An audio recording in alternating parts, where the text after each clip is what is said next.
I didn't realize, Dr. Grennan, that the shell has a couple little holes in it. Right? In Nate Bloom's world, obstacles can be opportunities. It's always right there on your face. You wear your condition right on your face.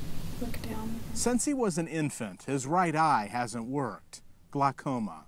5 weeks ago, he decided to have it removed. He really came to me already prepared. He had done his research, and I felt like he was really physically and emotionally ready. Nate Bloom donated his eye to science. But in my case, so not only did I donate the eye, which was an atrophied muscle and was really no good to a recipient, but it did serve a need from a medical education and research standpoint, which I thought was unique, and it can help to train tomorrow's doctors to treat that condition better. See the slides? That's part of his eye. This is the cornea here. It's already being studied at the University of Nebraska Medical Center. There are many applications for using the tissue for research, education, as well as diagnostic purposes. Nate Bloom wanted to meet the researchers examining what's been a part of him for more than 30 years.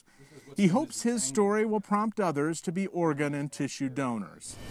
After all, he received donor tissue in preparation for his new prosthetic eye.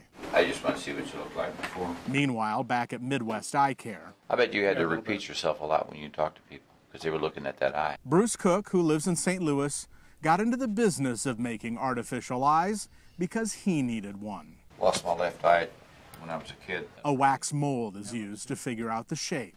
So we could just leave you like this. Sure, why not?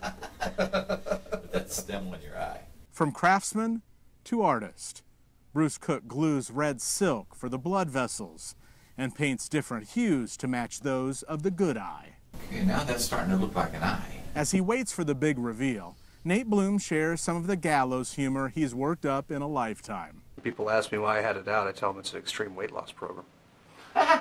Material he could take on the road if he were a professional comedian. But by the time we have grandkids, I want to be able to work out to where I can kind of whap the back of my head and catch the thing. To get an idea of the prosthetic, It's pretty close.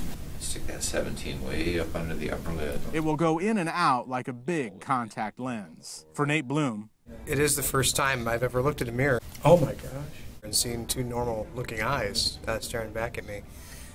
It's emotional. Look at me. a new look and outlook for others facing life's challenges. You know, I've always hoped that my experience could somehow help educate. In Omaha, I'm Brian Master reporting 6 News.